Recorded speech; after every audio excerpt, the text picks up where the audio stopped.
Joko lahir sekitar tahun 1400-an dari keluarga bangsawan Tuban, yakni dari seorang bupati Tuban yang bernama Tumengnu Wilatikta dan istrinya bernama Dewi Nawargrum. Kala itu nama kecil beliau adalah Raden Syahid. Dalam beberapa literatur dieja sebagai Raden Syahid. Berhubung beliau ini adalah keturunan bangsawan, maka beliau memiliki sejumlah nama. Sebut saja ada Lokajaya, Syahid Malaya, Pangeran Tuban, Ki Dahlan Sida Brakti, dan Raden Abdurrahman. Sunan Kalijaga sejak kecil sudah diperkenalkan akan agama Islam oleh guru agamanya.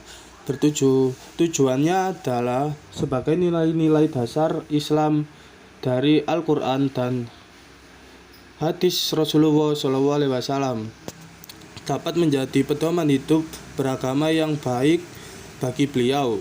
Selain itu, sejak kecil beliau juga telah diajarkan untuk memiliki jiwa kepemimpinan, terutama dalam menyelesaikan suatu permasalahan. Terbukti beliau selalu menjadi pemimpin atau pencetus ide ketika tengah bermain dengan teman-temannya sebaya. Namun beliau tidak pernah merasa sombong dan tetap merasa rendah hati sehingga disukai oleh teman-temannya. Dalam beberapa sumber menyebutkan bahwa masa muda dari Sunan Kalijogo ini terdapat dua versi. Pada versi pertama mengatakan bahwa Sunan Kalijogo yang kala itu masih menggunakan nama Raden Syahid adalah seorang pencuri. Namun beliau melakukan perampokan dan pencurian itu bukan karena menikmatinya sendiri, melainkan untuk rakyat kecil. Kala itu Raden Syahid yang telah mendapatkan pendidikan agama sejak kecil khawatir akan kondisi masyarakat Tuban yang selalu diliputi kemiskinan dan membuat jiwanya memberontak. Kemudian rasa solidaritas dan simpati dari Raden Syahid kepada rakyat Tuban membuat beliau melakukan aksi nekat berupa pencurian bahan makanan di gudang Kadipaten. Setelah melakukan pencurian, Raden Syahid secara diam-diam membagikan kepada rakyat Tuban. Namun aksi tersebut diketahui oleh penjaga Kadipaten hingga menyebabkan beliau mendapatkan hukuman beberapa pengusiran dari masyarakat Tuban.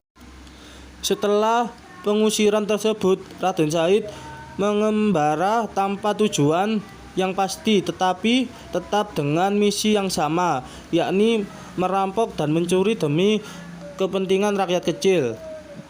Kemudian beliau menetap di hutan Jatiwangi menjadi seorang berandal yang merampok orang-orang kaya yang melewati daerah hutan tersebut.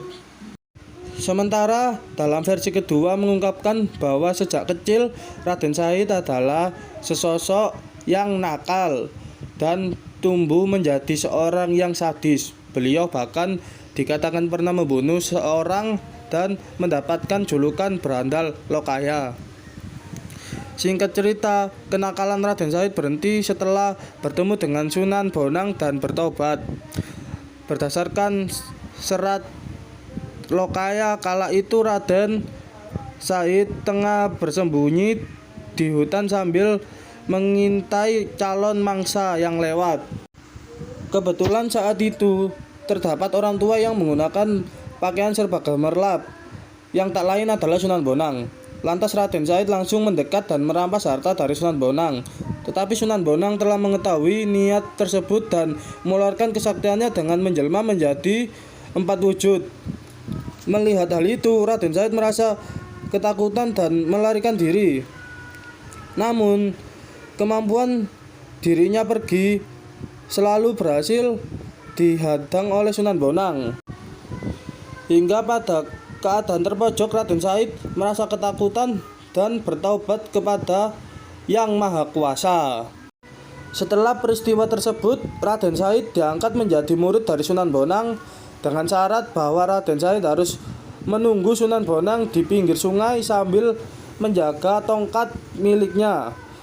Penantian Raden Syahid di pinggir kali itulah yang menjadikannya disebut sebagai Kalijogo. yang berarti menjaga kali atau sungai. Menurut sejarah, Sunan Kalijaga memiliki 3 orang istri, yakni Dewi Sarah, Siti Jainab, dan Siti Nafsa. Dari pernikahannya dengan Dewi Sarah, beliau memiliki 3 anak, yakni Raden Umar Said atau Sunan Mulia, Dewi Rukaya, dan Dewi Sofia. Sementara itu, dari pernikahannya dengan Siti Jainab, anak dari Sunan Gunung Jati, beliau dikaruniai 5 orang anak, yaitu Ratu Penyabayun, Nyai Ageng Panenggak, Sunan Hadi, Raden Abdurrahman, dan Nyai Ageng Ngerang. Lalu dari pernikahannya dengan Siti Hafsah belum diketahui secara jelas siapa nama putranya. Perlu diketahui bahwa Siti Hafsah ini adalah putri dari Sunan Ampel. Berikut ini adalah guru-guru dari Sunan Kalijaga. Yang pertama ada Sunan Bonang. Sunan Bonang berperan menjadi seorang guru yang mampu mengubah kenakalan Sunan Kalijaga menjadi sosok yang patut diteladani hingga saat ini. Yang kedua ada Syekh Siti Jenar. Syekh Siti Jenar adalah sosok guru yang mengajari Sunan Kalijaga akan ilmu ilafi. Beliau ini juga merupakan seorang pertama di Pondong Giri Ampara Jati. Yang ketiga ada Syekh Sutabasir. Syekh Sutabasir adalah seorang guru agama yang pertama di Pulau Upi yang letaknya di kota Malaka sekaligus menjadi pusat perdagangan kala itu. Yang keempat ada Sunan Gunung Jati. Berdasarkan hikayat Hasanuddin, kehadiran Sunan Kalijaga di daerah Cirebon adalah untuk menyebarkan agama Islam sekaligus menuntut ilmu kepada Sunan Gunung Jati. Cara berdakwah Sunan Kalijaga sangat luas hingga masyarakat tidak merasa bahwa kehadiran beliau menentang adat istiadat. Sunan Kalijaga juga berpakaian tidak berupa jubah besar melainkan pakaian adat Jawa sehari-hari.